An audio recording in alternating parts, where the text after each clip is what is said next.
سامعین السلام علیکم ورحمۃ اللہ وبرکاتہ۔ گلوبل 20 چینل میں آپ کا ایک بار پھر دل کی گہرائیوں سے استقبال ہے۔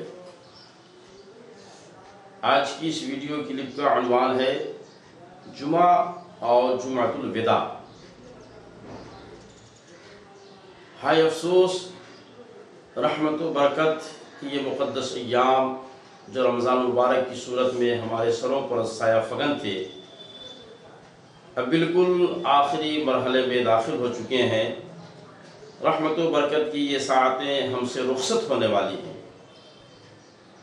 وہ مقدس ساعتیں اور وہ گھڑیاں جو گنہگاروں کی سیاہ اعمال کو دھل رہی تھیں، اب وہ ہمارے درمیان سے رخصت ہو رہی ہیں۔ یقیناً یہ انتہائی افسوس کی بات ہے۔ رمضان مبارک کی آمد سے جہاں اہل ایمان کے قلوب خوشی اور مسرت سے جھوم جایا کرتے تھے، وہیں ان مقدس ساعتوں کی روانگی سے اب ان کے دل دکھی اور مغموم ہو رہے ہیں۔ دعا ہے کہ اللہ رب العزت پھر سال آئندہ ہم سبوں کو رمضان مبارک کی ان مقدس ساعتوں سے مالا مال فرمائے اور زیادہ سے زیادہ عبادت کرنے کا جذبہ عطا فرمائے۔ سامعین کرام، اسلام میں جہاں انفرادی طور پر تزکیہ نفس و روح کا حکم دیا گیا ہے، وہیں پر اجتماعی طور پر بھی ہمیں کچھ عبادات بجا لانے کی تاکید کی گئی ہے، تاکہ انفرادی اور اجتماعی ہر دو اعتبار سے ہماری زندگی صاف ستھرا اور پاکیزہ ہو۔ انہی اجتماعی امور کی اہمیت کے پیش نظر کبھی جمعہ کے لیے ہمیں دعوت دی جاتی ہے، کبھی عیدین کی نماز کے لیے اکٹھا کیا جاتا ہے، اور کبھی حج کے موقع پر پورے عالم اسلام کو جمع کیا جاتا ہے اور پوری دنیا سے لوگوں کو بلایا جاتا ہے۔ یقیناً یہ اسلام کے اجتماعی نظام کی خوبی ہے جو اپنے پیروکاروں کو اجتماعیت کی دعوت دیتا ہے۔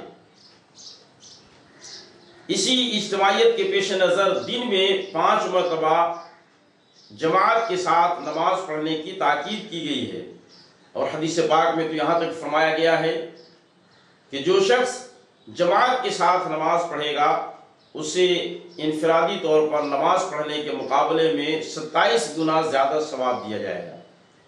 تو یہ اجتماعیت کی اہمیت ہے، اور یہ اس کے مقام کو لوگوں کے ذہن و دماغ میں بچھانا ہے، راسخ کرنا ہے۔ اسی اجتماعی زندگی کو مزید مستحکم بنانے کے لیے اللہ رب العزت نے جمعہ کا ایک دن خاص مقرر فرمایا، جس میں سارے لوگ جمع ہو کر کے جمعہ کی نماز ادا کریں اور اپنی اجتماعیت کو فروغ دیں، اجتماعیت کو بڑھاوا دیں۔ خاص طور سے اللہ رب العزت نے قرآن مقدس میں جمعہ کے حوالے سے پوری ایک سورت نازل فرما کر اس کی اہمیت کو مزید دوبالا کر دیا۔ اللہ رب العزت کا ارشاد ہے، اعوذ باللہ من الشیطان الرجیم، بسم اللہ الرحمن الرحیم، یا ایھا الذین آمنوا اذا نودی للصلاۃ من یوم الجمعۃ فاسعوا الی ذکر اللہ وذروا البیع ذلکم خیر لکم ان کنتم تعلمون۔ پارہ 28 سورہ جمعہ۔ اے ایمان والو، جب نماز کے لیے جمعہ کے دن اذان دی جائے تو خرید و فروخت چھوڑ دو، تمہارے لیے بہتر ہے اگر تم جانتے ہو۔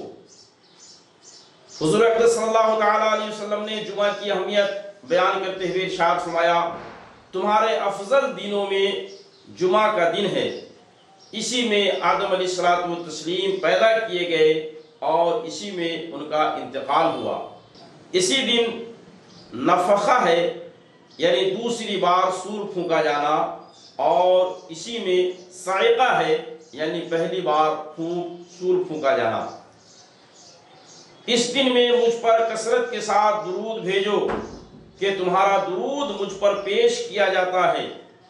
لوگوں نے عرض کی، یا رسول اللہ عز و جل وصلی اللہ تعالی علیہ وسلم، اس وقت حضور صلی اللہ تعالیٰ علیہ وسلم ہمارا درود کیوں کر پیش کیا جائے گا جب حضور صلی اللہ تعالیٰ علیہ وسلم ہماری ظاہری نگاہوں سے پردہ فرما چکیں گے؟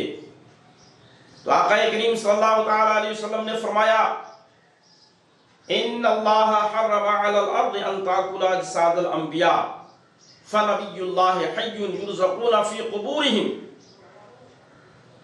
اللہ رب العزت نے زمین پر یہ حرام کر دیا ہے کہ وہ انبیاء کے جسموں کو کھائے۔ انبیاء علیہ الصلوۃ والتسلیم اپنی قبروں میں زندہ ہیں اور انہیں رزق دیا جاتا ہے۔ یہ حدیث پاک سنن نسائی کی ہے جو جلد نمبر 2 اور صفحہ نمبر 291 پر موجود ہے۔ تو آقا کریم صلی اللہ تعالیٰ علیہ وسلم نے اس طریقے سے جمعہ کی اہمیت کو واضح فرمایا۔ مزید آپ نے ارشاد فرمایا جمعہ تمام دینوں کا سردار ہے اور اللہ کے نزدیک سب سے بڑا، اور وہ اللہ کے نزدیک عید اضحیٰ اور عید الفطر سے بھی بڑا ہے۔ اس میں 5 خصلتیں ہیں۔ اللہ تعالیٰ نے اسی میں آدم علیہ الصلوۃ والتسلیم کو پیدا فرمایا اور اسی میں زمین پر انہیں اتارا اور اسی میں انہیں وفات دی، اور اس میں ایک ساعت ایسی ہے کہ بندہ اس وقت جس چیز کا سوال کرے وہ اسے دے گا جب تک کہ حرام کا سوال نہ ہو، اور اسی دن قیامت قائم ہوگی۔ کوئی فرشتہ مقرب و آسمان و زمین اور ہوا اور پہاڑ اور دریا ایسا نہیں کہ جمعہ کے دن سے ڈرتا نہ ہو۔ ان حدیث مبارکہ سے جمعہ کی عظمت کا اندازہ لگایا جا سکتا ہے۔ جب پورے سال کے جمعہ کی یہ عظمت و فضیلت ہے تو رمضان تو بہرحال خصوصی بزرگی کا حامل مہینہ ہے، اس لیے رمضان کے جمعوں کا خصوصی اہتمام بھی کیا جاتا ہے۔ اللہ تعالی ہم سبوں کو اس کے احترام کی توفیق مرحمت فرمائے، آمین ثم آمین بجاہ سید المرسلین۔ جمعۃ الوداع کی حقیقت، اسی ماہ مبارک کے آخری جمعہ کو جمعۃ الوداع کے نام سے جانا جاتا ہے۔ جمعۃ الوداع کی اگرچہ شرعی اعتبار سے کوئی خاص اہمیت نہیں ہے، لیکن چونکہ یہ رمضان کے مہینے کا آخری جمعہ ہے، اب پھر دوبارہ اتنی اہمیت کا حامل مہینہ ملے یا نہ ملے، کیا بھروسہ ہے زندگانی کا، آدمی بلبلا ہے پانی کا۔ اس لیے جمعۃ الوداع خاص اہتمام کے ساتھ ادا کیا جاتا ہے۔ بہت سے ایسے لوگ جو پورے سال 5 وقتہ تو اپنی جگہ جمعہ کی نماز میں بھی حاضر نہیں ہوتے، ایسے لوگ بھی جمعۃ الوداع کو نماز جمعہ ادا کرنے کے لیے حاضر ہوتے ہیں اور رب کی بارگاہ میں اپنی بدعمالیوں پر نادم و شرمندہ ہوتے ہیں، روتے گڑگڑاتے ہیں۔ بہت ایسا ہوتا ہے کہ اللہ رب العزت اس جمعہ مبارک کے صدقے میں ایسے گنہگاروں کو بھی توبہ کی توفیق عطا فرما دیتا ہے اور ان کو توبہ پر استقامت عطا فرما دیتا ہے۔ اس لیے رمضان مبارک کا یہ آخری جمعہ نہایت ہی شان و شوکت کے ساتھ ادا کیا جاتا ہے۔ جمعۃ الوداع کے حوالے سے لوگوں کا ذہن یہ ہے کہ اس میں امام کے لیے خطبہ میں الوداع الوداع یا شہر رمضان کہنا ضروری ہے۔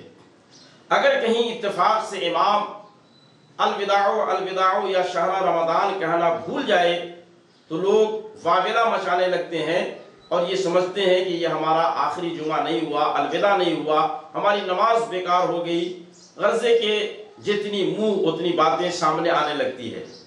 اس سلسلے میں ان تمام بھائیوں سے گزارش ہے، آپ حضرات کو گھبرانے اور پریشان ہونے کی ضرورت نہیں۔ آخری جمعہ میں الوداع الوداع یا شہر رمضان کہنا یہ بہت زیادہ ضروری نہیں ہے۔ اگر امام بھولے سے کبھی نہ پڑھ سکے اور خطبہ مکمل کر دے تو بھی نماز بلا کراہت ہو جائے گی۔ اس میں کسی طرح کی چیمی گوئی کرنا اور اعتراض کرنا یہ جہالت کی بات ہے۔ اللہ رب العزت مسلمانوں کو مسائل شرعیہ سیکھنے کی توفیق عطا فرمائے اور ان پر عمل کا جذبہ عطا فرمائے. آمین بجاہ سید النبی الکریم صلی اللہ تعالی علیہ وسلم وعلی آلہ واصحابہ وازواجہ وذریاتہ اجمعین. السلام علیکم ورحمۃ اللہ وبرکاتہ.